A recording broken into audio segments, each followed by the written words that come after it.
الحمد للہ وحدہ والصلاة والسلام علی من لا نبی بعدہ اما بعد ولا تشتروا بآیاتی ثمنا قلیلا۔ السلام علیکم ورحمۃ اللہ۔ سوال آپ کا، امام مسجد پیسے لے کر نماز پڑھاتا ہے تو کیا اس کا یہ عمل باطل ہے یا حق پر مبنی ہے؟ پیارے بھائی، کان کی اچھی طرح صفائی کر کے سن لو۔ جو کہتا ہے کہ امام صاحب کا پیسے لے کر نماز پڑھانا باطل ہے تو وہ آگے آ جائے اور مفت میں نماز پڑھائے ہیں۔ اللہ اللہ خیر صلی اللہ۔ اب وہ کہے گا جی مجھے تو صحیح طریقے پر نہ وضو کرنا آتا ہے، نہ استنجا کرنا آتا ہے، نہ نماز پڑھانا آتا ہے، نہ قرآن پڑھنا آتا ہے، تو پھر ٹائیں ٹائیں کیوں؟ چپ رہو اور نماز پڑھو۔ اور اگر آپ کو یہ سارا کام نہیں آتا کرنے کا تو میرے بھائی، اللہ نے آپ کو بیٹا دیا ہوگا یا بھائی دیا ہوگا، ہیں جی، یا آپ خود بھی، تو چھوڑو دنیا کے کام دھندے، ان کو دفع کرو۔ مولوی صاحب کی طرح جا کر مسجد میں داخل ہو جاؤ۔ سال میں، 2 سال میں، 4 میں، 6 میں آپ پڑھ لو گے، آپ بھی قاری اور حافظ بن جاؤ گے۔ صحابہ کرام 70 سال کے تھے اور وہ اسلام لائے اور قرآن کے حافظ بنے۔ تو یہ جو ٹائیں ٹائیں کرنے والا ہے، اس کو بھی چاہیے کہ یہ جائے اور باقی سارے کام چھوڑ کر کسی حفظ کے اور قرات کے مدرسے میں داخل ہو جائے اور جا کر قرآن پڑھ لے، حفظ کر لے، ہاں جی، یا اتنا حفظ کر لے کہ نماز میں وہ پیارے انداز کے اندر بڑی بڑی آیات اور سورت جو ہے وہ پڑھ سکتا ہو۔ یا اس کا جو بچہ سکول پڑھ رہا ہے، کالج پڑھ رہا ہے، تو کالج سکول کو پڑھے کرے، اپنے بچے کو انگلش میڈیم سکول سے نکال لے اور کسی قاری کے پاس، حافظ کے پاس، قاری اور حافظ بٹھانے کے لیے بٹھا دے۔ جب وہ قاری اور حافظ بن جائے تو امام صاحب کو کہے تم پیسے لیتے ہو، تمہارا پیسے لینا باطل عمل ہے، جاؤ نکل جاؤ، میں مفت نماز پڑھاؤں گا، میرا پیو مفت نماز پڑھائے گا، میرا بیٹا مفت نماز، میرا بیٹا مفت نماز پڑھائے گا، میرا باپ، میرا بھائی مفت نماز پڑھائے گا، ختم بات۔ آپ نے کہنا نہیں نہیں نہیں، یہ کام تو ہم نہیں کر سکتے، یہ کام تو مولوی نہیں کرنا ہے۔ اور اللہ کے بندے، جب یہ کام مولوی نے کرنا ہے، کیوں خواہ ٹائیں ٹائیں کرتے ہو ہیں؟ مسجد بنانے کے لیے جو مستری اور مزدور آتے ہیں ان کو پیسے دیتے ہو نا؟ کبھی تم نے سوچا کہ جن مزدوروں اور مستریوں نے مسجد بنائی ہیں جی، آپ مسجد بنانے کے لیے ٹھیکہ دے دو، میں دیکھتا ہوں ٹھیکیدار آپ کو کہے کہ 10 لاکھ میں مسجد کھڑی کر کے دوں گا، اور جب مسجد پوری ہو جائے تو ٹھیکیدار کو کہو مسجد کے پیسے لیتے ہو، بڑے حرام خور ہو، تمہارا یہ عمل باطل ہے، اس کو بھگا دو۔ بٹھے سے اینٹیں لیتے ہو نا مسجد بنانے کے لیے، تو جب مسجد بن جائے بٹھے والے کو کہو کہ مسجد کی اینٹوں کے پیسے لیتے ہو، بڑے حرام خور ہو، جاؤ تمہیں ہم پیسے نہیں دیتے۔ اسی طرح ریت ہے، بجری ہے، سیمنٹ ہے، مسالہ ہے، مسجد بنا لو اور پھر جب وہ پیسے مانگے تو اسے کہو کہ یہ باطل ہے۔ کبھی کہا ہے اسی طرح؟ اچھا، قرآن پاک اللہ تعالیٰ کا کلام ہے، آپ مثال کے طور پر لے لو تاج کمپنی، قرآن پاک کا کتنا ہدیہ لیتی ہے؟ 200 تو ہے ہی ہے نا، سادہ قرآن کی بات کر رہا ہوں۔ اگر وہ تجویدی قرآن ہے تو 600 1000 روپیہ ہے۔ دکاندار سے یا تاج کمپنی سے جا کر قرآن لو، لفافے میں ڈالو اور چل پڑو۔ جب دکاندار اور تاج کمپنی والا کہے نا کہ میاں 600 اور 1000 روپے اور 200 روپے لو مجھے دو، تو تم کہو او ہو قرآن پاک کے پیسے لیتے ہو، یہ تو باطل عمل ہے۔ کبھی یہ کہا ہے امام صاحب کو اللہ کے بندے تم دیتے کیا ہو؟ پھدی کیا اور پھدی کا شوربہ کیا؟ آج ایک عام سے 16 کلاس کا ٹیچر وہ 70 80 90 ہزار تنخواہ لیتا ہے۔ پولیس والے کی، فوج والے کی، دفتر والے کی تنخواہ دیکھو۔ امام صاحب کو تم نے دیا کیا ہے کہ اس پر قرآن کی نعوذ باللہ آیتیں پڑھ کر کے خود بتاتے ہو کہ یہ باطل ہے؟ شرم نام کی چیز ہے تو کام چلے نا۔ شرم مارکیٹ میں بہت، جیسے ڈالر کی قلت ہو گئی ہے نا اور جھوٹے لوگ خبریں پھیلا رہے ہیں کہ ملک پاکستان دیوالیہ ہونے جا رہا ہے۔ بہرحال جیسے چینی چوری ہو جاتی ہے، ڈالر چوری ہو جاتا ہے، شرم بھی چوری ہو گئی لوگوں کی. پڑھو انا للہ و انا الیہ راجعون. انشاءاللہ پاکستان تو دیوالیہ نہیں ہوگا، ہمارا ایمان اور اخلاق ضرور دیوالی ہے. میں دوبارہ پوچھتا ہوں، امام صاحب کو دیتے کیا ہو؟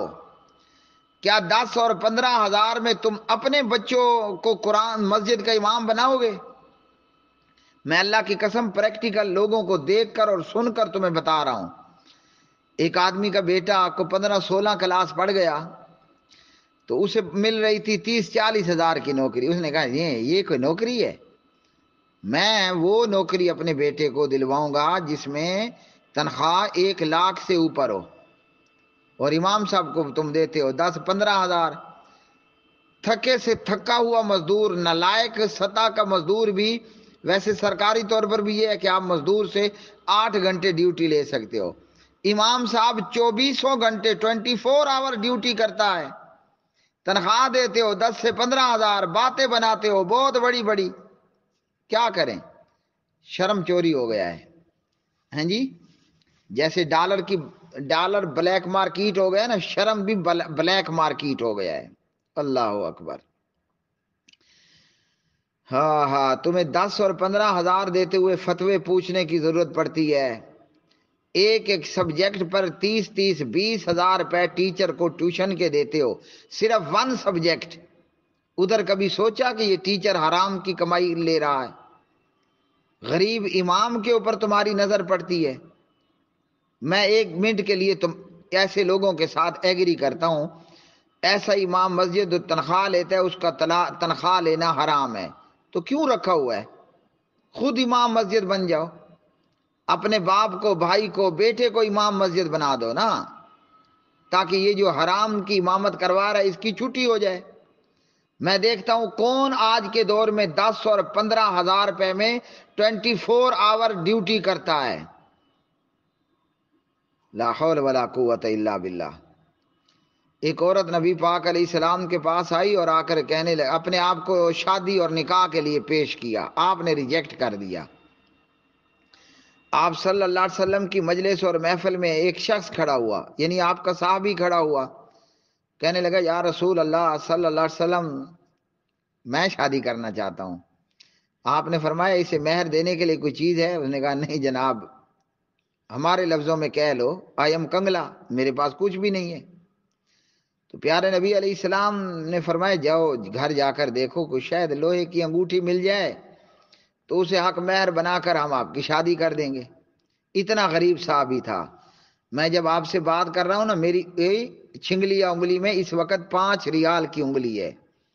بہت بڑا سیٹ اور چودھری ہوں. وہ صحابی گیا، واپس آیا اور کہا لوہے کی انگوٹھی بھی نہیں ہے. ہم کتنے بڑے امیر کبیر ہیں، میرے ہاتھ میں ہیں جی وہ مکہ میں میں نے یہ 5 ریال کی انگوٹھی لی، ویسے چاندی کی نہیں ہے، کوئی اور بلا ہے. تو میں کتنا بڑا دولت مند بندہ ہوں، صحابی کے پاس لوہے کی انگوٹھی بھی کوئی نہیں ہے. اللہ کے پاک نبی نے پوچھا میرے یار، میرے سجن، میرے بیلی، مجھے یہ بتاؤ قرآن کتنا آتا ہے؟ اس نے کہا کوئی 10-12 سورتیں یاد ہیں یا 10-12 آیتیں یاد ہیں. آپ نے فرمایا ٹھیک ہے، ان 10-12 سورتوں کو حق مہر بنا کر میں تمہارا اس عورت سے نکاح کر رہا ہوں.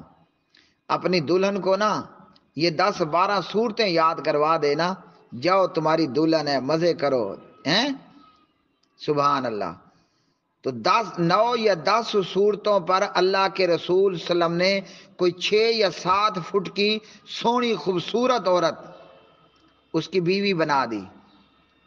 تو 10 صورتوں پر اگر محمد الرسول اللہ صلی اللہ علیہ وسلم بیوی دے سکتے ہیں، تم 24 آور ڈیوٹی کرنے پر، امام مسجد کو تنخواہ دینے پر ٹائیں ٹائیں ٹائیں کرتے ہو. لا حول ولا قوت الا باللہ. لیکن کیا کریں، ڈالر چوری ہو گیا، چینی چوری ہو گئی، گھی چوری ہو گیا، شرم بھی پاکستانیوں کی چوری ہو گئی. ویسے باقی دنیا میں اس طرح نہیں ہے. سبحان اللہ. عرب کنٹریز کے اندر مسجد کا خادم ہو، مسجد کا امام ہو، مسجد کا مؤذن ہو، اللہ اکبر ہو، بھرپور خدمت ہوتی ہے جناب.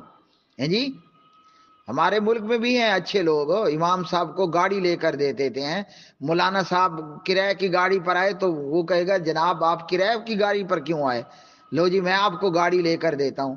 ہمارے ملک میں بھی اچھے لوگ موجود ہیں، امام صاحب آپ نے عمرہ نہیں کیا، یہ چلو عمرہ کرنے کے لیے، لیکن بہرحال شرم کی بات ہے، اپنے ایمان اور شرم کی حفاظت کیجئے۔ امام صاحب کو 15,000 دے رہے ہو، 15 کی بجائے 75,000 دو اگر شرم سلامت ہے، نہیں ہے تو پھر آپ کی قسمت۔ اور یہ جو ہے نا من کان یرید الحیات الدنیا وزینتہا نوفی الیہم اعمالہم فیہا وہم فیہا لا یبخسون اولئک الذین لیس لہم فی الآخرۃ الا النار۔ یہ مسجد کے امام کے متعلق نہیں ہے، اللہ کا ڈر کرو، اللہ کا خوف کرو، شرم کرو، حیا کرو۔ ہمارے پیارے نبی جناب حضرت محمد صلی اللہ علیہ وسلم کون تھے؟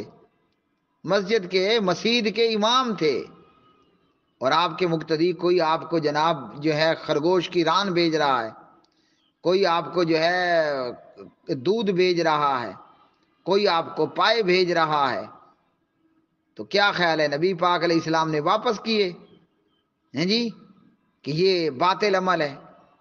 نہیں واپس کیے، بلکہ جب نبی پاک علیہ السلام کے پاس کوئی مہمان اور اجنبی اور مسافر آتا نا، اور آپ کے اپنی بیویوں کے گھروں میں کچھ نہ ہوتا، تو اللہ کے پاک نبی مسجد کے امام اپنے محلے میں پڑوسیوں کے گھر بندہ بھیجتے، کھانے پینے کے لیے دو مہمان اور اجنبی آیا ہے۔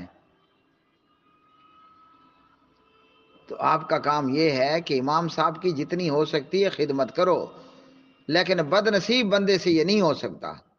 یہ وہی کرے گا مسجد کے امام کی خدمت جو نصیبوں والا ہوگا، اچھے کرموں والا ہوگا۔